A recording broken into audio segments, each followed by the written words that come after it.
নমস্কার বন্ধুরা, village career coaching সেন্টারে তোমাদের স্বাগত জানাচ্ছি। তো চলো আমরা নাম্বার সিস্টেমের অঙ্কগুলি করছি। নাম্বার সিস্টেমের অঙ্কগুলির এই অঙ্কটি বলেছে, দেখো তোমরা পড়ো, পড়লে কি বলছে পড়ে আমরা দেখি কি বলছে, তারপরে আমরা করব। ঠিক আছে, তো চলো একটা কালার নিয়ে নিই, যে কোনো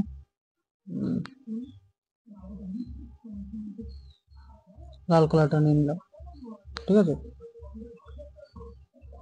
চলো বলছে যদি n একটি স্বাভাবিক সংখ্যা হয় তাহলে কোন বৃহত্তম সংখ্যা দ্বারা n কিউব মাইনাস n সর্বদা বিভাজ্য।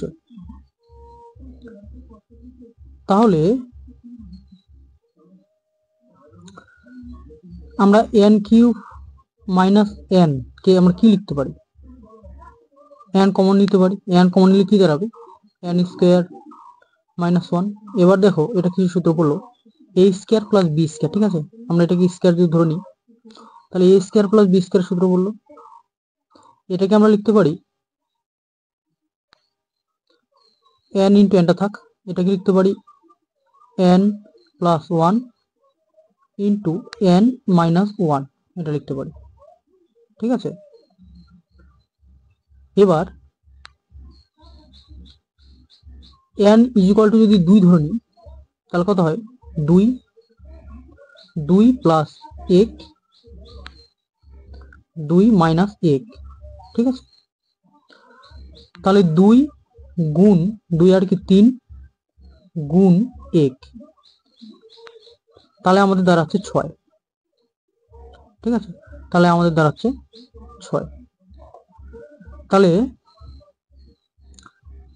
বি নাম্বারটা হচ্ছে আমাদের অ্যান্সার 6। ঠিক আছে,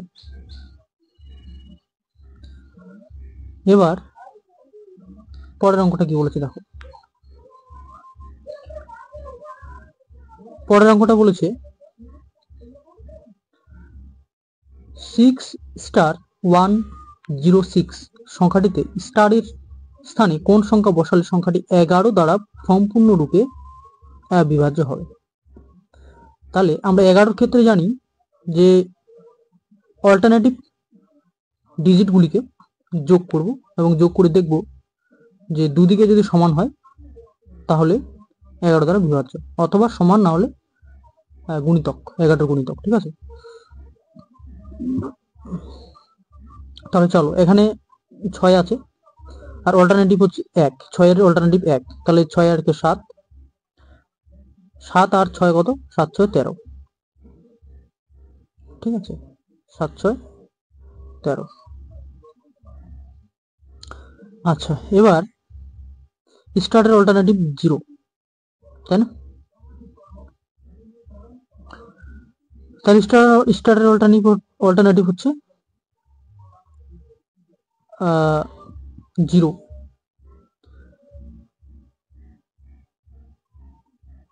তাহলে আমাদের কত হচ্ছে?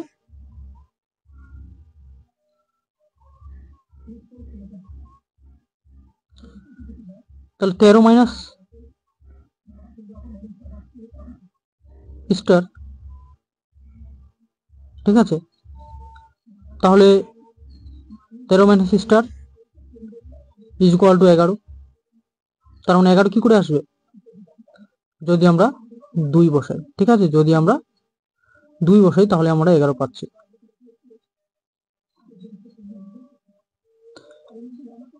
আচ্ছা, কিন্তু এই অঙ্কটির ক্ষেত্রে আমার একটু ডাউট মনে হচ্ছে। ঠিক আছে বন্ধুরা, তোমরা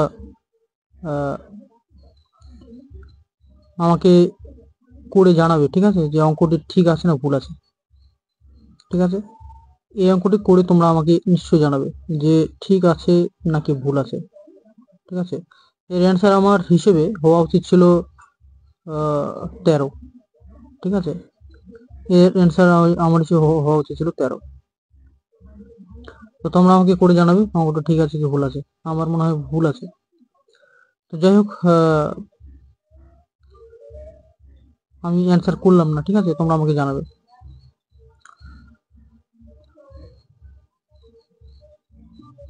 তো 16 নম্বর অঙ্কটা কি বলছে দেখো।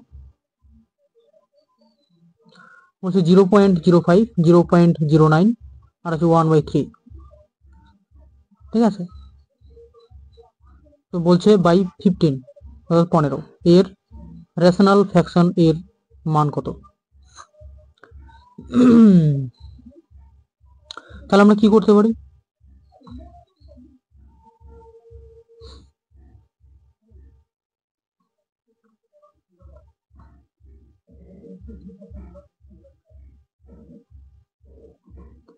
আচ্ছা, এটা 3 আছে, 3 এর পাওয়ার কি 1 দিয়েছে এখানে?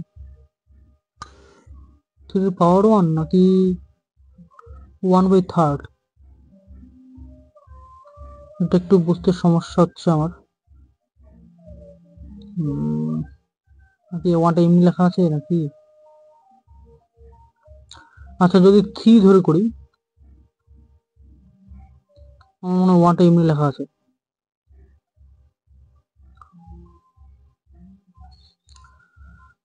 আচ্ছা, যদি 3 ধরে করি, চলো আমরা করে দেখি। আচ্ছা, 1টাই নিলাম, ঠিক আছে, পুরোটাই নিলাম। তাহলে আমাদের কত হচ্ছে দেখি। কালার একটা চুজ করি ভালো। বলছে 0.05, 0.05 ইন্টু 0.09 ইন্টু 1/3। 15টাকে আমরা উপরে নিয়ে আসবো, ঠিক আছে। তাহলে 15 নিচে 1 আছে, তাহলে 1/15 হবে, ঠিক আছে। আচ্ছা, এগুলো আমরা ভাঙাবো। তাহলে নিচে কত আসছে? নিচে আসবে 100, এদিকে আসবে 100, 100, তাই না?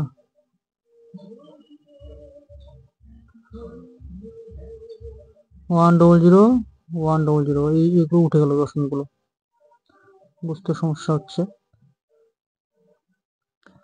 তাহলে আমরা 9 দিয়ে 3কে কাটতে পারি, তাহলে 3 হবে, ঠিক আছে। 5 দিয়ে 15কে কাটতে পারি, তাহলে 3 হবে।